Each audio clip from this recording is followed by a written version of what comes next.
Hola, ¿qué tal amigos? Bienvenidos a este nuevo módulo donde hablaremos sobre los estados financieros y los flujos de efectivo. Así que yo soy Joan Zuluaga y este es su canal de contabilidad y finanzas. Comencemos.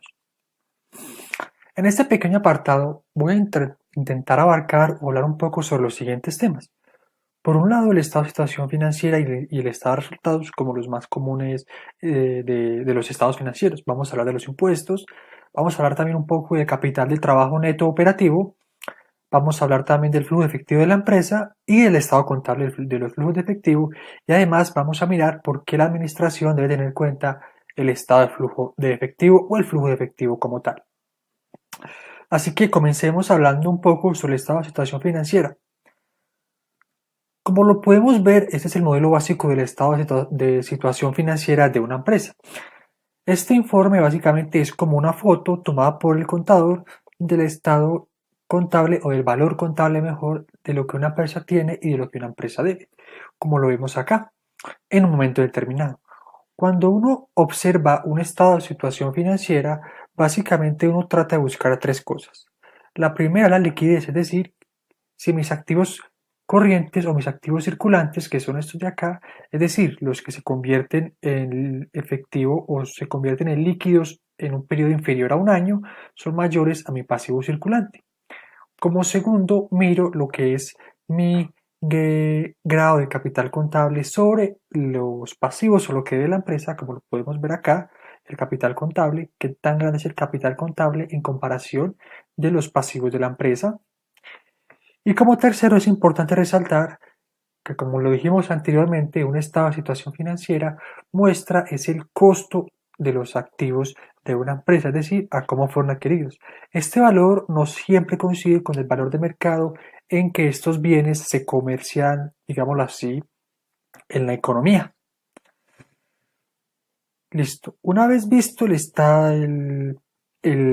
de situación financiera, es momento de pasar a otro informe contable, que es el estado de resultados. Cuando miramos un estado de resultados, básicamente es este modelo que tenemos acá. Podemos ver por un lado los ingresos, tenemos los costos y nos da una utilidad bruta. A eso le restamos los costos y gastos generales de la operación del negocio y nos da la utilidad operacional. A eso le sumamos otros ingresos como pueden ser los intereses o utilidad de venta de activos y le restamos los gastos por intereses asociados a las obligaciones financieras. Esto nos da una utilidad de impuesto. Ahí se calcula el impuesto. Sabemos que hay impuestos diferidos y impuestos actuales, lo cual hablaremos en otra ocasión, y nos da la utilidad neta. Cuando uno observa un estado de resultados, lo más importante a tener en cuenta son tres cosas. Primero, los principios de contabilidad generalmente aceptados, es decir, en qué momento se reconoce tanto los ingresos como los gastos. Como segundo, es importante observar acá las partidas que no representan movimientos de efectivo. En este caso, por ejemplo, como lo vimos en un video anterior, la depreciación, las amortizaciones y demás provisiones, digámoslo así. Y también hay que observar el tiempo y los costos, es decir, cuál es la estructura de costos de la empresa. Si la empresa tiene costos fijos y costos variables. Muy bien, una vez visto estos dos estados financieros, aclaro un poco los impuestos. Digamos que la complejidad de los impuestos se asocia a que son distintos en cada país, y esto debido a que los impuestos tienen una connotación más eh, política que económica. Inclusive, en muchos lugares a veces el sentido económico de los impuestos no tiene lugar. Y digamos así que estos impuestos lo determinan según la normativa o el código fiscal de cada jurisdicción, y por lo tanto son uno de los gastos o egresos más significativos que durante el año tiene una compañía. Digamos lo que cuando uno observa las legislaciones impositivas de cada país, uno puede observar que podemos clasificar los impuestos o las tasas tributarias más bien en dos. Las tasas promedios, que es básicamente el impuesto sobre el ingreso gravable o la utilidad gravable. Muchos países tienen este tipo de metodología, o tasas marginales, que es decir, cuando supera ciertos rangos de utilidades, se usa para, digamos, calcular un impuesto, como su nombre lo indica, marginal, es decir, por cada unidad de peso de más ganado, cuánto tocaría pagar. Muy bien, ahora pasando a otro tema, vamos a hablar un poco sobre el capital de trabajo neto, o también llamado en términos más financieros capital de trabajo neto operativo. Digamos lo que este es uno de los temas genera más confusión debido a que en clases de contabilidad se habla de una forma, mientras que en clases de finanzas como tal se habla de otra. Cuando hablamos del capital del trabajo neto contable, estamos hablando en términos simples del activo circulante menos el pasivo circulante. Es decir, el activo corriente menos el pasivo corriente. Es decir, esos rubros que, digamos así, se convierten, no sé, en menos de un año. Digamos lo que en manera contable me dice es que la empresa cuenta con suficientes recursos para cumplir sus obligaciones en el corto plazo, a 12 meses, y tienen en cuenta tanto los operativos como los no financieros. Cuando hablamos del contable, digámoslo así, está la falacia de creer que con los inventarios yo puedo, digámoslo así, cubrir unos gastos de proveedores que tengo pendientes o unas obligaciones operativas pendientes. Por eso se pasa más bien a estudiar el capital del trabajo neto eh, financiero, que es un poco más efectivo a la hora de analizar la liquidez de una compañía.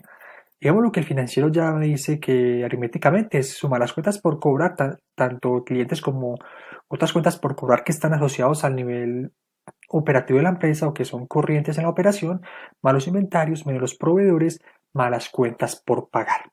Digamos lo que acá me dice la cantidad de flujo de efectivo que debo destinar para financiar mis deudores en un año.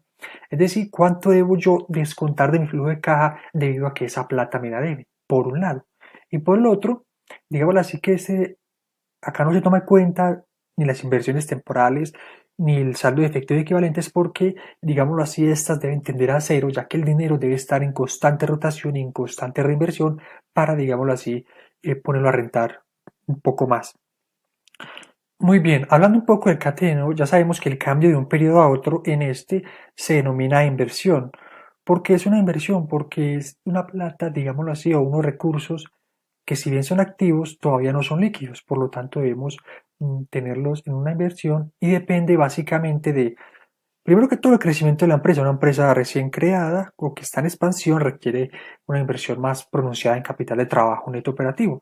Del sector en que se desenvuelve, esto es muy importante porque muchas veces la competencia hace que se manejen diferentes niveles tanto de cartera de inventarios y de cuentas por pagar y de proveedores y obviamente las políticas de la administración. Muy bien, ahora vamos a una parte bien importante que es los flujos de efectivo de la empresa. Digámoslo así, que los flujos de efectivo de la empresa es lo más importante desde el punto de vista financiero. La palabra más importante en finanzas es flujo de efectivo, flujo de caja. Digamos que una de las labores principales de un analista financiero o de alguien asociado con las finanzas es del estado de resultados y el balance general traer información que me permita a mí determinar los flujos de efectivo. Y cabe resaltar que estos no son iguales al capital de trabajo neto o al cateneo como lo vimos más adelante.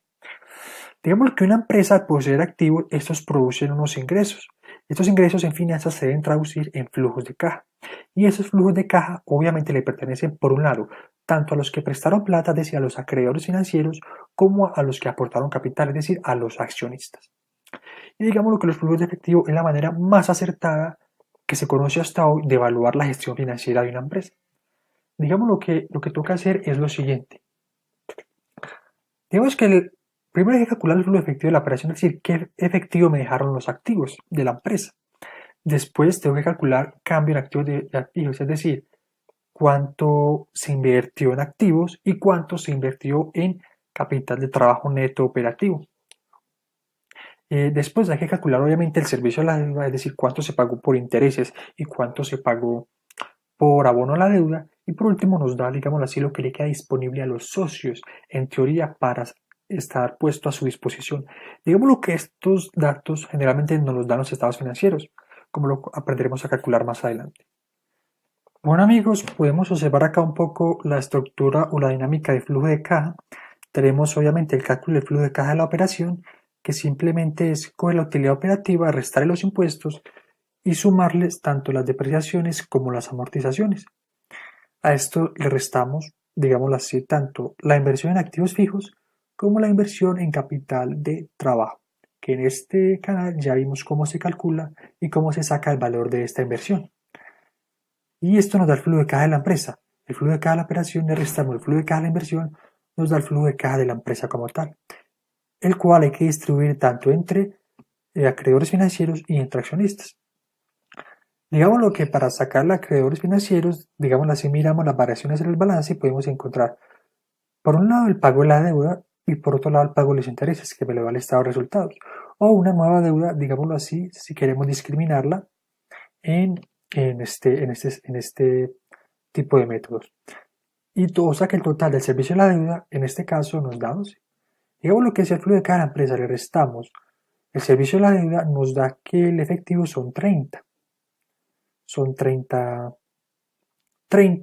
que le queda a los socios, pero ya hubo movimientos en las cuentas del capital y podemos ver, por un lado, el pago de dividendos, que son 43, por un lado, la emisión de acciones y por otro lado, la recompra de acciones. La emisión de acciones es negativa porque es como pedir un préstamo solo que a los socios, pero a través de acciones.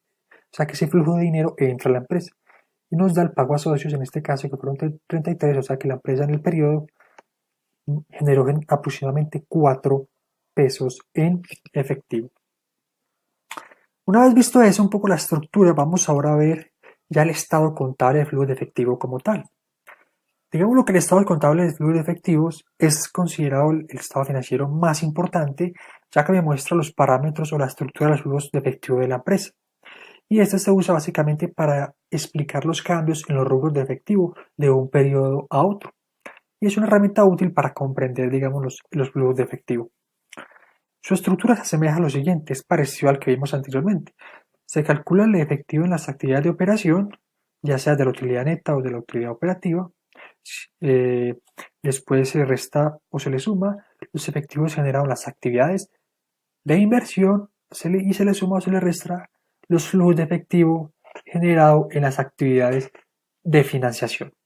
Esto me da un efectivo generado en el periodo al cual le sumo el saldo inicial de efectivo y equivalentes y me da el saldo final en efectivo y equivalentes. Básicamente esta es la estructura, como lo podemos ver, están los tres rubros: efectivo generado en actividades de operación, efectivo generado en actividades de inversión y efectivo generado en actividades de financiación. Y este es más que todo su método de cálculo. Como podemos ver, la utilidad operativa, le restamos los impuestos, sumamos los gastos que no implican salida de efectivo, le restamos los cambios en el capital de trabajo y nos da el efectivo en actividades de operación. A eso le restamos la compra de activos fijos y le sumamos la venta de activos.